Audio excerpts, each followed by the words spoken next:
अस्सलामु अलैकुम वरहमतुल्लाह। या रब्बी लकल हम्दु कमा यंबगी लिजलाली वजहिका व अज़ीम सुल्तानिक।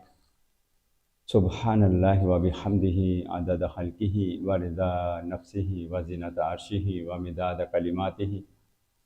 सुब्हानल्लाहि व बिहम्दिही अदद खल्किही व रिदा नफ्सिही व ज़िनत अर्शिही व मिदाद कलिमातिही। सुब्हानल्लाहि व बिहम्दिही अदद खल्किही व रिदा नफ्सिही व ज़िनत अर्शिही व मिदाद कलिमातिही।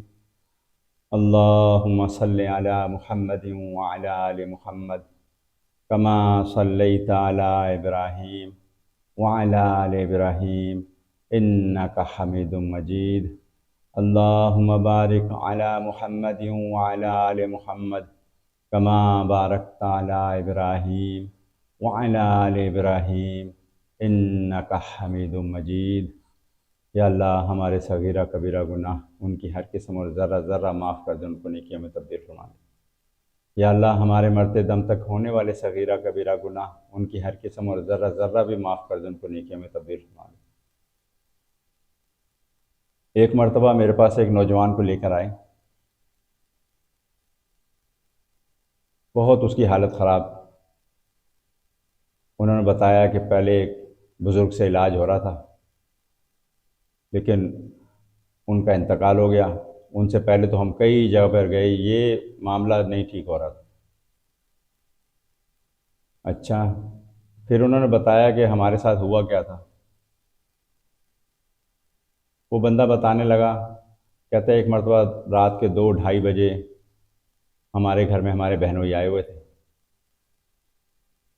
तो उनको वापस छोड़ने के लिए हमने एक ग्राउंड में से गुज़रना था, तो उनको वहाँ पर थोड़ा आगे तक छोड़ के आ जाएं ताकि वो चले जाएंगे वहाँ से।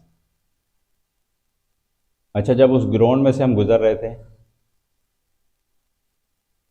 तो दरमियान में बिल्कुल ग्राउंड के ऐसे जितनी कब्र की जगह होती है, इतनी जगह के ऊपर आग लगी हुई थी। तो बस बाज़ औक़ात कुछ बातें गले पड़ जाती हैं।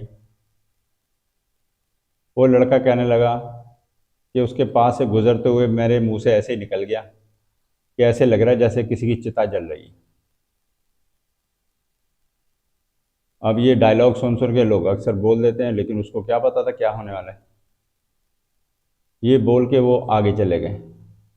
अपने बहनों के छोड़ के जब वापस आए तो उसी जगह से जहाँ से वो वापस गुजरने लगे तो उनको ऐसे लगा जैसे किसी ने उनको आवाज़ दी। तो उसने अपने दोस्त से कहा कि ऐसा लग रहा है किसी ने आवाज़ दी। उसका दोस्त समझदार था, कह रहा बस आप खामोशी से चलते रहो। लेकिन वो निकल तो आए वहाँ से, लेकिन उसका काम हो चुका था इतनी सी देर में, क्योंकि उसके बाद से उसकी हालत ख़राब होने लग गई। वो बीमार होने लग गया, कमज़ोर हो गया। यहाँ तक कि जो उसको उस बंदा साथ लेके आया था, कहता ये जो अभी थोड़ी बहुत शक्ल नज़र आ रही है इसकी, ये थोड़ा सा इलाज हुआ तो ये बेहतर हुआ, वरना इसको हम गोद में उठा उठा के फिरते थे। मैंने कहा अच्छा चलें आंखें बंद करें, ज़रा देखें हम भी क्या मसला है। जब उसने आंखें बंद की तो उसके सामने एक लड़की आई जिसका आधा चेहरा आग का था और आधा एक लड़की का। उसके बाद उसके पाँव के अंदर ऐसे जैसे किसी ने कील ठोकी। बड़ी शदीद तकलीफ़ के साथ उसने अपना पाँव खींचा और थोड़ी देर के बाद जब वो नॉर्मल हुआ भेज दिया, लेकिन उसकी वो पाँव की तकलीफ़ नहीं गई और मैंने भी नहीं उसको छेड़ा। जब दूसरे दिन आया तो फिर उसने बताया, फिर उस पढ़ाई की, फिर वही मामला हुआ उसके साथ।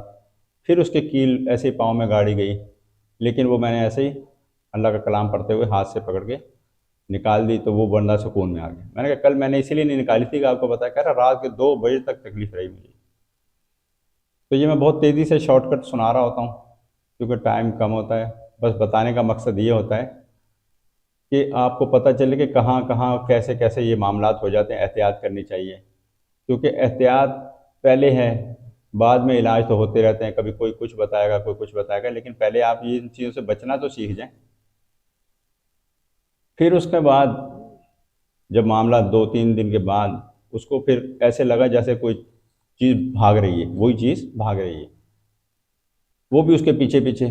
फिर वो कहते हैं ऐसी जगह पे चला गया मैं, अजीब किस्म की पगड़ियाँ बांधी हुई थी उन्होंने, पहाड़ थे, और वो जिस तरह नहीं पहले वो अलिफ लैला के ड्रामे आते थे उसके अंदर वो नक्शा खींचा जाता था कोकाफ का, भी इस तरह की वो अपने जिन्नात के वादियों के अंदर वो चली गई।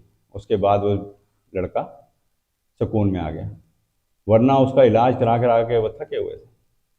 अब अगर ये चीज़ समझ में आ गई तो वो क्लियर भी हो गई, क्योंकि अल्लाह के कलाम का मुकाबला है नहीं। और बाकी इन चीज़ों के साथ अगर इनको चेक करवाना हो कि किसी के साथ कोई मसला है, तो हर रोज़ रात को 9 बजे बशर्ते ज़िंदगी और सेहत, मैं लाइव इसी चैनल के ऊपर, यूट्यूब के चैनल पर, मोहम्मद इलियास गुज्जर लाडलिया से, फिर इस पे मैं दम करता हूँ और चेक भी करता हूँ। नाफ नज़र वगैरह बच्चों के मामला, जिस्मानी और ये रूहानी मसलों का इलाज करता हूँ। तो अगर जो करवाना चाहे वहाँ पर आ सकता है। ठीक है, फ़ी अमान अल्लाह।